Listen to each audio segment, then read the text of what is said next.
বন্ধুরা, চলুন আপনাদের আজ প্রাগৈতিহাসিক অর্থাৎ পৃথিবীর শুরুর দিকে নিয়ে যাই।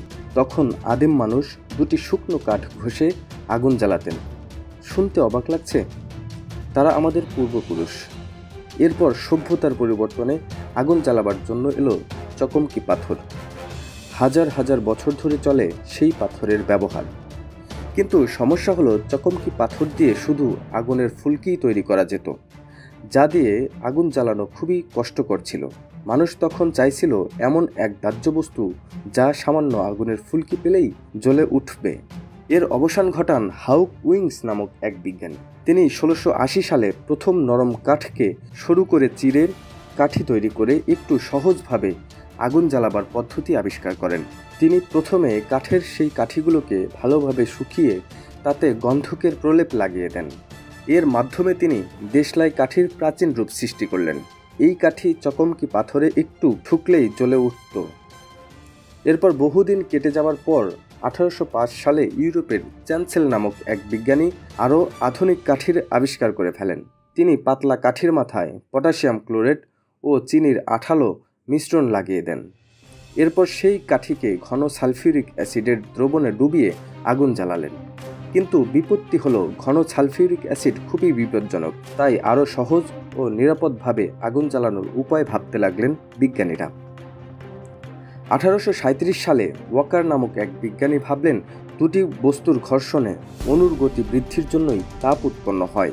এই দুটি বস্তুর একটি যদি সহজ দাহ্য পদার্থ হয়, তাহলে ঘর্ষণে আগুনও উৎপন্ন হওয়া সম্ভব।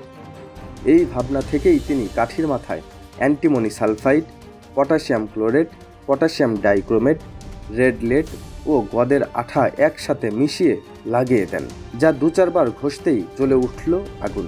এর সঙ্গে হালকা পাতলা কাঠ দিয়েও বক্স তৈরি করে ফেললেন, যা আগুন জ্বালাবার আগের সকল পদ্ধতির চেয়ে অনেক সহজ হয়ে যায়। তবে এই কাঠি কিন্তু বর্তমানে ব্যবহার করা কাঠিগুলোর মতো নয়। এরও 20-25 বছর পর বিজ্ঞানীরা দেশলয়ের কাঠিতে রেড ফসফরাস, পটাশিয়াম ক্লোরাইডের সাথে আঠা মিশিয়ে লাগালেন, আর কাঠের বক্সের দুদিকে রেড লেড, সোডিয়াম নাইট্রেট, বালি বা মিহি কাচের গুঁড়োর মিশ্রণকে আঠা দিয়ে প্রলেপ দেন। ফলে বক্সের যে কোনো দিকে কাঠি ঘষলেই জ্বলে উঠত।